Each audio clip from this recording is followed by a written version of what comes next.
Eh bien, il me revient de reprendre la parole, ou plutôt de la transmettre immédiatement à l'avenir, pour ainsi dire, et à la jeunesse.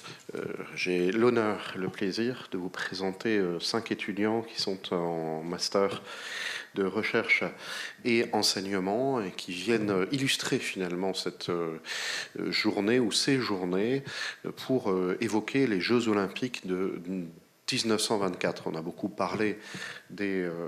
veuillez vous asseoir. On a beaucoup parlé des Jeux Olympiques de 2024 et ils ont traversé évidemment votre esprit lorsque on songe à un centenaire. Eh bien, c'est à ce centenaire qui a beaucoup fait parler de lui que l'on songe probablement. Et si ce n'est pas le centre du sujet, il me semble qu'il illustre bien en quelque sorte cette fin de colloque qui sera suivie en quelque sorte des conclusions que votre serviteur aura l'honneur également de donner. Voilà, donc les 5 étudiants vont prendre la parole les uns après les autres et je vous remercie de votre attention.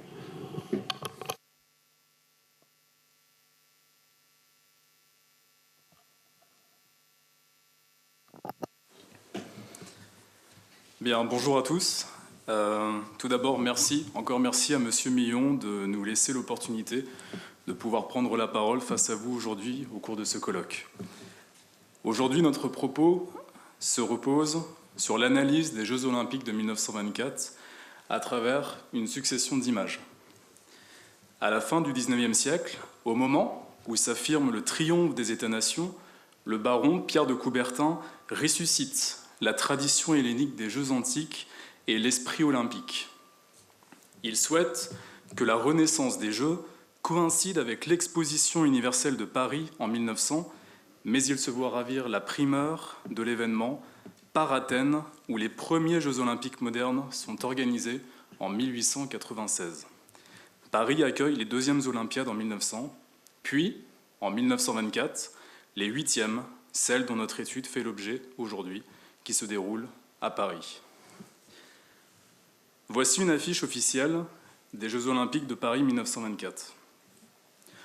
Vous pouvez voir au premier plan un sportif, lanceur de javelot, placé devant le globe terrestre, lequel fait référence à la portée mondiale de cet événement. Le fond de l'affiche rappelle le lieu, Paris, et ses monuments phares. Cette 8e édition, se déroulant du 4 mai au 27 juillet 1924, placée sous la présidence de Pierre de Coubertin, est qualifiée pour la première fois de Jeux olympiques d'été.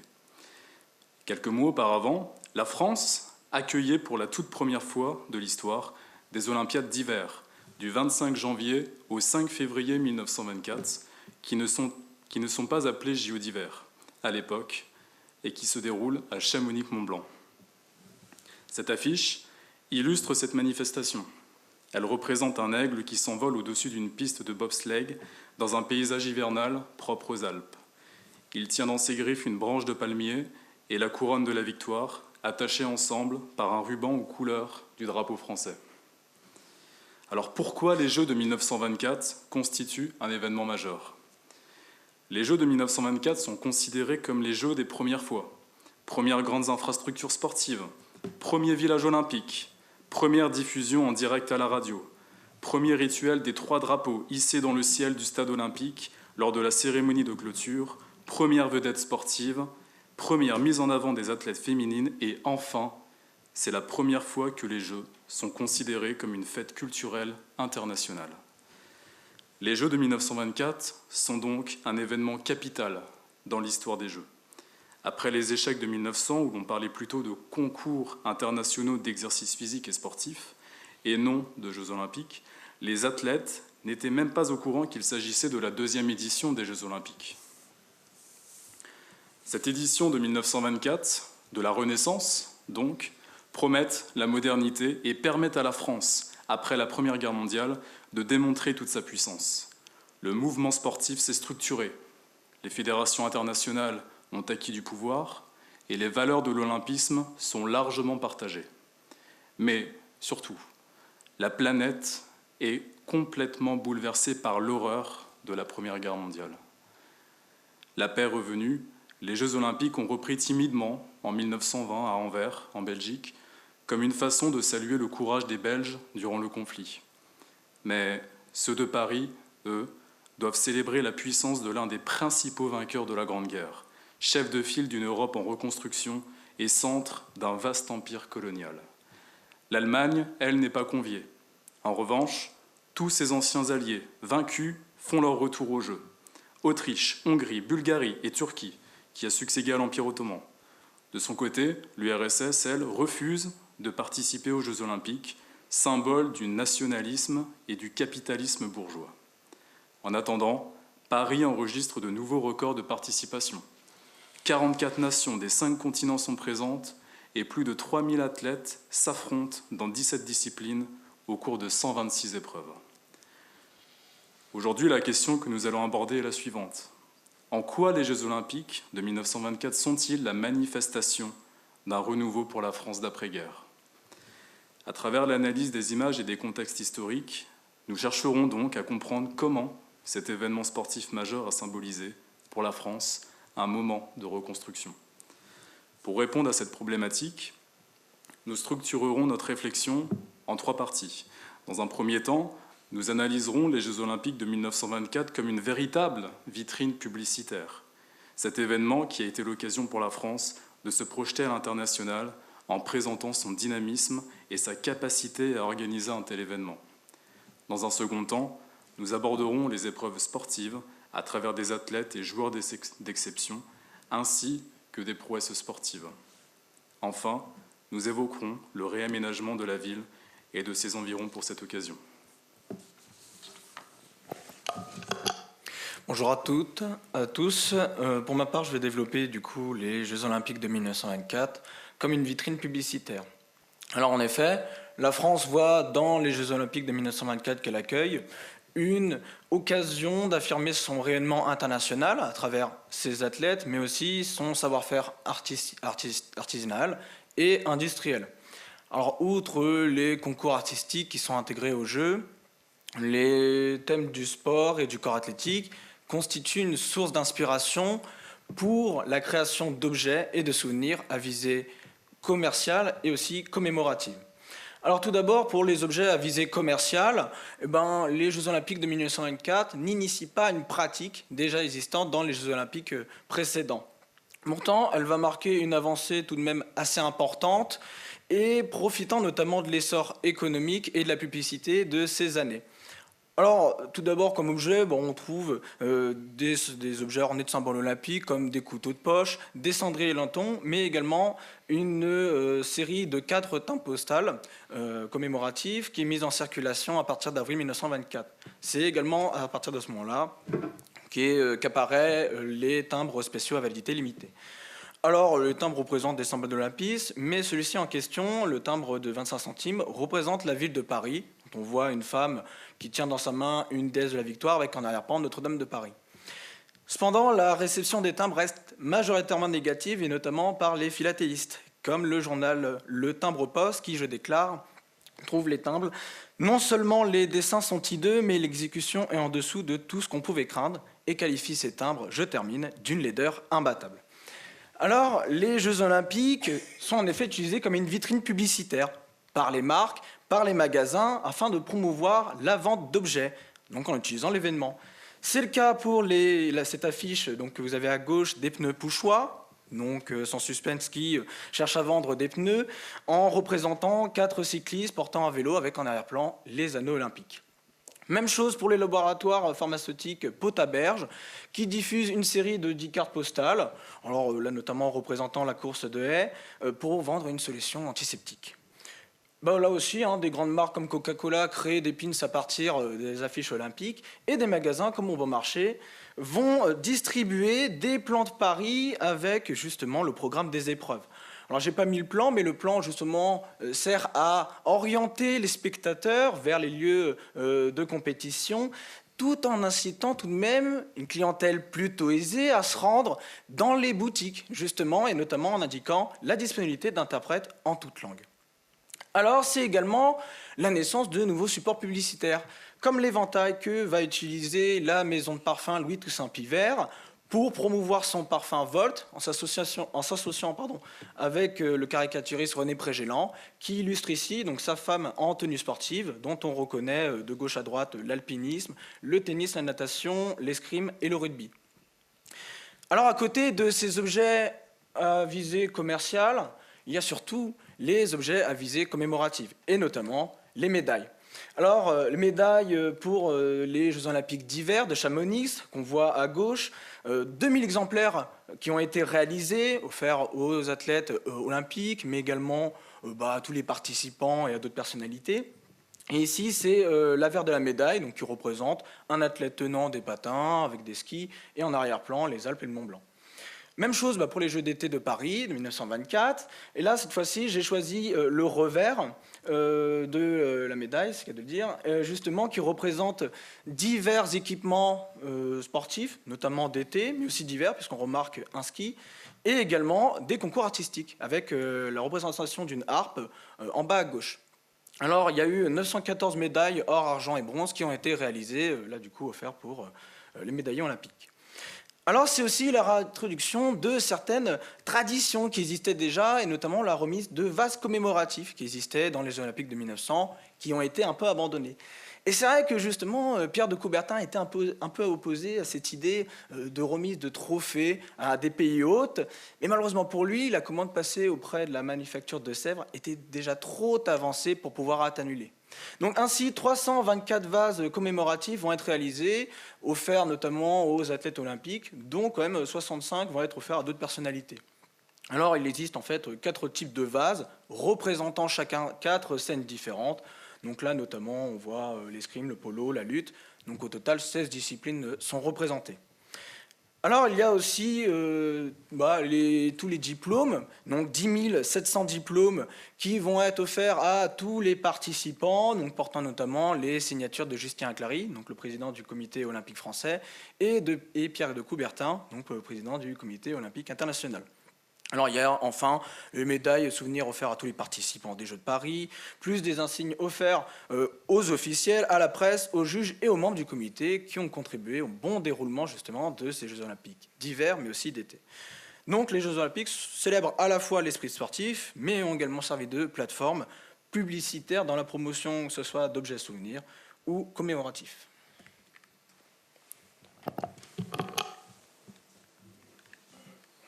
Alors, en ce qui concerne la partie, nous allons parler donc pour les JO de 1924, Olympiens, prouesses d'envergure, innovation sportive et mondialisation du sport. Alors, qu'est-ce qu'on veut mettre en avant par rapport à tout cela? Il faut savoir que dans le cadre où Paris devient tout simplement une scène universelle, où les athlètes en fait tout simplement ne concourent pas uniquement pour les médailles, mais aussi pour l'honneur de leur nation et la transmission des valeurs humanistes. Cet aspect confère une dimension unique aux Jeux de 1924, ancrant l'édition dans la mémoire collective comme un modèle de renouveau olympique, mais aussi d'innovation, puisqu'il y a des choses qui ont été inventées à cette époque, vous me direz c'est normal pour aujourd'hui, mais à l'époque, ça représente certaines prouesses. Avant toute chose, s'il y en a qui connaissent un petit peu, qui sont passionnés par le monde du sport et l'histoire du sport, j'aimerais faire référence à 4 athlètes qui ont vu notamment leur prouesse. Si je vous montre ces personnes, Harold Abrahams et Eric Lindell, qui sont en fait tout simplement des incarnations de persévérance et de diversité, notamment dans leurs convictions. Puisque tout simplement Harold Abrahams, juif britannique, va faire face notamment à des préjugés ethniques et sociaux qui vont rendre une quête de victoire assez difficile. Pourtant, il obtiendra la médaille d'or au 100 mètres dans un temps de 10,6 secondes, établissant par la même occasion un record à l'époque. Mais son engagement dépasse notamment par rapport à une chose qui était un préjugé, mais qui va vous sembler normal. Il avait fait appel à un coach personnel. Tout simplement, à l'époque, avoir un coach personnel, c'était tout simplement c'était mal perçu. Et donc, il sera entraîné par Sam Moussabini, qui sera donc son coach, mais qui va être une décision qui va quand même être assez controversée à l'époque. La deuxième personne, Eric Lindell, c'est une personne qui est profondément chrétien et il va refuser complètement de courir le 100 mètres parce que ce 100 mètres se passe tout simplement un dimanche. Et dimanche, tout simplement, on ne court pas. D'accord. Par contre, comparé à cela, il va quand même s'inscrire à la compétition du 400 mètres et pourtant il n'était pas du tout entraîné à cela, mais il va obtenir la médaille d'or aux 400 mètres, sachant qu'il n'avait pas du tout bossé s'était entraîné pour ça. Ça va vraiment devenir un témoignage vibrant de la foi et de l'engagement personnel qui illustre notamment les valeurs que sont les valeurs de l'olympisme, certaines performances musiques, mais aussi des valeurs morales qui résonnent bien évidemment bien au-delà des pistes sportives à l'époque. Les deux autres personnes, et là, je ne sais pas si certains auront vu le film en question, si je parle de Johnny Weissmuller et Paavo Nurmi. Ça, je ne sais pas si ça parle à certains.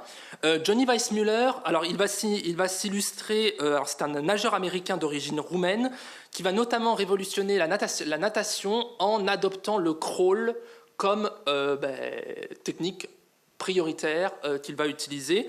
C'est notamment par rapport à sa vitesse. Il va remporter 3 médailles d'or en natation au JO de 1924 et il va notamment étendre sa notoriété puisqu'il est connu pour avoir joué tout simplement Tarzan dans un film de 1936, ce qui va en fait mêler un petit peu casser des préjugés que l'on avait un petit peu à l'époque, tout simplement mêler le sportif avec le côté de l'aspect culturel et notamment le fait même qu'il était tout simplement et qu'il pouvait être aussi acteur. Donc c'est notamment par rapport à ça, notamment pourquoi il est connu, notamment dans la culture populaire. Paavo Nurmi, alors lui, il a un surnom très particulier, on l'appelle le Finlandais volant. Parce que tout simplement, c'est une figure emblématique qui va gagner 5 épreuves de fond et de demi-fond. L'image que vous voyez notamment de lui, c'est notamment l'une de ses victoires au JO de Paris. Il va notamment s'optimiser par rapport au niveau qui va se chronométrer à l'époque. On ne se chronométrait pas, tout simplement. Et il va faire cette avancée en faisant une approche, disons, plus scientifique et plus rigoureuse par rapport à cette idée-là. La deuxième chose dont je voulais parler, donc, c'était par rapport aux innovations techniques, tout simplement la venue, notamment pour l'athlétisme, des chaussures d'athlétisme, pour un meilleur départ et de meilleures performances. Avant, on courait avec des chaussures normales.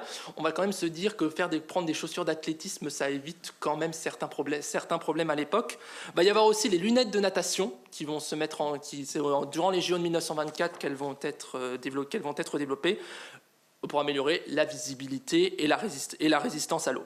Et autre chose, les bilans de santé. Tout simplement, on fait un bilan de santé avant de concourir pour les Jeux Olympiques. Tout simplement, dans les précédents JO, il y avait eu des petits problèmes parce que certaines personnes n'étaient tout simplement pas aptes à faire ces JO-là. Il y avait eu des morts, tout simplement, précédents JO. Et on a entre guillemets généralisé les bilans de santé pour vous dire, vous faites tel ou tel, il faut que vous ayez la santé pour pouvoir le faire, tout simplement. Aussi notamment, par exemple, le choix des disciplines, et là on en revient notamment à Pierre de Coubertin. Vous voyez ici le bassin olympique qui a été utilisé pour le pentathlon moderne. Tout simplement, le pentathlon moderne, c'est une discipline qui a été initiée durant ces Jeux Olympiques, combinant à la fois 5 épreuves qui mêlent à la fois l'endurance, la précision et la rapidité. Par contre, il y a une épreuve qui en 1924 va complètement sauter. Elle sera complètement annulée, puis reviendra dans de bonnes grâces, mais à un plus petit niveau. C'est tout simplement le rugby. Le rugby en 1924, c'est la dernière année que nous aurons le rugby à 15, avec le célèbre match États-Unis-France qui a failli mal finir. C'est la raison pour laquelle les organisateurs ne voulaient plus voir le rugby ici. Ça avait suscité notamment des tensions à l'époque. Et donc c'est par rapport à cette idée. Donc avec cette idée d'universalité et de représentativité du sport, on représente un peu plus les cultures du monde, comme on l'a dit au départ, il y a beaucoup plus de pays qui y sont présents. Et il n'y a pas que le sport qui a changé, la ville de Paris, elle aussi. Bien, je vais désormais vous parler d'un sujet qui est toujours d'actualité. c'est-à-dire l'aménagement de la ville et les travaux entrepris par la ville de Paris et par le comité d'organisation olympique à l'occasion des Jeux olympiques de Paris en 1924. Donc il faut savoir que l'accueil des Jeux olympiques de 1924 a entraîné une série de travaux importants et d'aménagements menés donc à la fois, comme je le disais, par le gouvernement français, la ville de Paris et le comité d'organisation. Ces différents projets ont durablement remodelé le paysage parisien et sa région et ont apporté quelques nouveautés. Donc dans un premier temps, je vais vous parler de la création des nouveaux lieux et ensuite de ce qui a été fait au niveau de la ville à l'intérieur. Donc, le déroulement des Jeux olympiques à Paris a entraîné la création de nombreux espaces. Les Jeux sont déroulés aussi bien à l'intérieur qu'à l'extérieur de la ville de Paris. Donc on peut voir, là, c'est une carte qui représente les différents lieux, les différents sites olympiques. Certains ont lieu en région parisienne, à Argenteuil, à Saint-Cloud ou à Vincennes par exemple, et certaines épreuves se sont même déroulées assez loin de Paris, comme les épreuves de tir qui ont eu lieu à Reims. On observe que dans la très grande majorité des cas, les sites de compétition se trouvent à proximité immédiate de Paris, ou proches des villes, contrairement aux Jeux olympiques de Paris de 2024, qui ont par exemple pu utiliser des monuments historiques du centre de Paris, comme le Grand Palais ou les Invalides. Et donc, comme vous pouvez l'apercevoir, la quasi-totalité des sites des Jeux de 1924 se trouvent en banlieue. Dans les nouvelles constructions des Jeux olympiques, on retrouve le village olympique, qui est un ensemble nécessaire donc, pour accueillir les sportifs du monde entier. Il s'est installé à Colombes, c'est le premier village olympique de l'histoire. Le pays organisateur propose à partir de 1924 d'accueillir les différents athlètes des pays. Les conditions d'accueil sont très critiquées par de nombreux athlètes et par la presse française, en raison notamment du manque de confort et d'une nourriture d'assez mauvaise qualité, que les sportifs devaient payer en plus de devoir payer aussi leur logement. Certaines délégations, à l'image de la délégation américaine, choisiront de s'installer en dehors du village olympique et pour la délégation américaine, par exemple, choisiront de s'installer dans un château avec leur propre chef. À proximité immédiate de ce village olympique et dans un esprit d'utilisation de la proche banlieue parisienne, on retrouve aussi le stade olympique qui est situé à peu près 500 mètres à Colombes. Le stade servira pour plusieurs épreuves comme le football, le rugby ou l'athlétisme et évidemment pour la cérémonie d'ouverture et la cérémonie de clôture.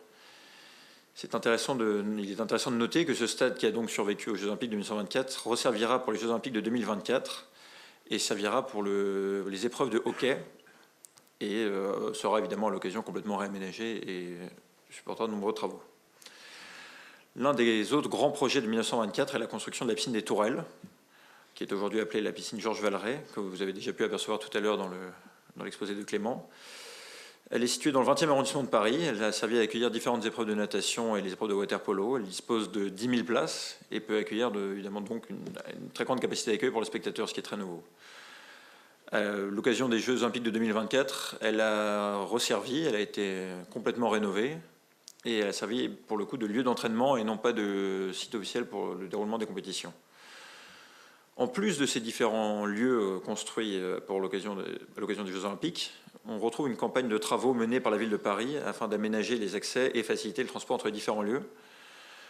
Il y a donc une série de grands travaux urbains qui sont menés.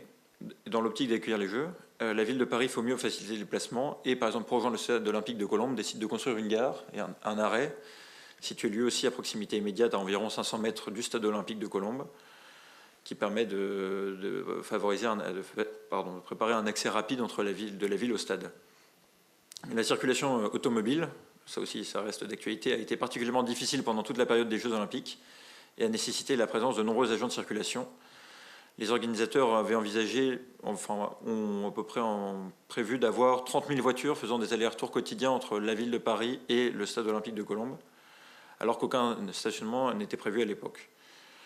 La ville de Paris, en plus de la construction de cette nouvelle gare de Colombes, a rénové 3 lignes ferroviaires, ce qui aura des conséquences à long terme, qui sont des lignes encore utilisées aujourd'hui. La gare de Colombes, pour ceux qui ne connaissent pas la région parisienne, accueille aujourd'hui la ligne J. Le comité d'organisation avait aussi parié sur le fait de tenir la majorité des épreuves olympiques en dehors de la ville de Paris, afin de faciliter donc tous ces déplacements en utilisant de nouveaux lieux ou en réaffectant d'anciens, ce qui est une politique assez opposée à ce qu'on a pu observer lors des Jeux olympiques de 2024, qui, à l'exception de certains lieux en Île-de-France comme le château de Versailles, a utilisé énormément de lieux à l'intérieur de Paris comme le Champ de Mars, les Invalides ou le Grand Palais dont on parlait précédemment. Ces nouveaux aménagements ont rencontré bizarrement une certaine hostilité, enfin pas bizarrement, mais ont rencontré une certaine hostilité, car par exemple pour aller de Saint-Lazare à Colombes, il faut désormais dépenser le triple de ce que coûtait un billet de train auparavant, ce qui évidemment n'est pas favorablement accueilli par la presse parisienne ou par les résidents de Colombes ou de Paris. Une autre composante qui permet de mieux saisir l'organisation spatiale des Jeux Olympiques de 1924, c'est la destruction de l'enceinte de Thiers. La décision de l'enceinte de Thiers, qui couvrait donc une grande partie de la ville et qui avait été construite entre 1841 et 1844 afin de protéger la ville d'une éventuelle invasion, avait été lancée en 1919. C'est un démantèlement progressif lancé par la ville de Paris qui cherche à projeter la ville de projeter la ville en disant vers l'extérieur, à l'occasion de construire de nouveaux logements pour accommoder, disons, l'espace à l'évolution de la population parisienne qui cherche justement des nouveaux logements facilement plus accessibles et moins chers aussi. Ça permet de dégager de nouveaux axes de circulation. Comme ici, c'est un travail de démolition de l'enceinte qui se situe à la proximité de la porte de Vanves actuelle. Donc le plan, disons que ces différents plans d'aménagement de la ville en 1924 ont permis à Paris de se doter de nombreuses infrastructures sportives flambant neuves, certaines existant toujours aujourd'hui, et de lancer de nombreux projets de rénovation et d'agrandissement de certaines lignes ferroviaires et d'axes routiers de la capitale. Grâce aux Jeux et grâce à la destruction de l'enceinte de Thiers, la ville se lance dans une nouvelle ère assez proche d'une vision qu'on pourrait aujourd'hui qualifier, qui est aujourd'hui qualifiée par exemple de vision du Grand Paris, visant à lier la ville et sa banlieue.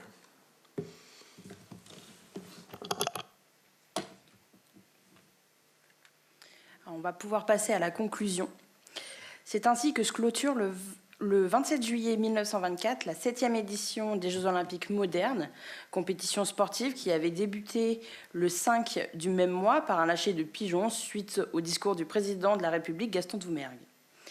Cependant, tout est loin d'être terminé. Et en tant qu'apprentis historiens, nous avons le devoir de nous interroger sur la manière dont les Français d'hier avaient d'imaginer notre avenir en commun. Quelle était leur vision de l'avenir ? Malgré de maigres ressources iconographiques de l'époque, nous sommes parvenus à dénicher quelques petites trouvailles sur un événement qui rentre un écho, lequel résonne dans nos cœurs en quête de réponse du passé. Alors, je vous présente l'une d'elles, en particulier l'un des numéros de l'hebdomadaire Le Pèlerin, plus précisément l'exemplaire du dimanche 20 juillet 1924. Le Pèlerin est un hebdomadaire illustré qui présente, comme son nom le suppose de manière assez explicite, une connotation fortement religieuse. Le premier plan de cette représentation urbaine est occupé par une zone de verdure qui prend l'allure d'un parc ou d'un bois. Les différentes voies de passage sont garnies de passants et de véhicules qui ressemblent autour de la base de la tour qui trône au second plan. Celle-ci est conçue comme un immense beffroi ou un haut-parleur géant. Haute et imposante, elle est surmontée de plusieurs structures en forme de cornes ou de pavillons orientés vers l'extérieur, évoquant de gigantesques haut-parleurs destinés à amplifier et à diffuser le son dans toute la ville. Autour de la tour, des aéroplanes survolent les lieux, suggérant un Paris du futur, où l'un des moyens de circulation serait des véhicules aériens. Et enfin, en arrière-plan, une vue du futur, une vue stylisée de la ville de Paris est visible, débordant de monuments et bâtiments en tout genre, parmi lesquels se figure un deuxième beffroi servant sans doute à faire office de relais à celui qui s'érige au centre de l'image. Cette représentation d'une vision futuriste de Paris témoigne de l'imagination et de la fascination pour le progrès technologique bien présent dans les années 20, en particulier pour la TSF, en offrant une vision de ce que pourrait être Paris dans un avenir lointain. En effet, ce que nous essayons de vous montrer et de vous démontrer depuis le début de nos allocutions respectives, c'est que les Jeux de 1924 n'ont pas été qu'une compétition internationale. Certes, on lui doit le prestige d'être le premier événement sportif qui a rassemblé les 5 continents sur un même sol, mais c'est bien plus que cela. Les Jeux de 1924, durant ces Jeux, c'est la première fois qu'on utilise la radio pour compter et commenter un événement sportif. C'est aussi la première fois qu'un événement de ce genre est filmé et représenté dans la cinématographie de l'époque. Désormais, on utilise l'image pour mettre les sportifs en valeur, marquant de facto les prémices du sport comme personnalisées grâce au pouvoir psychologique de l'image.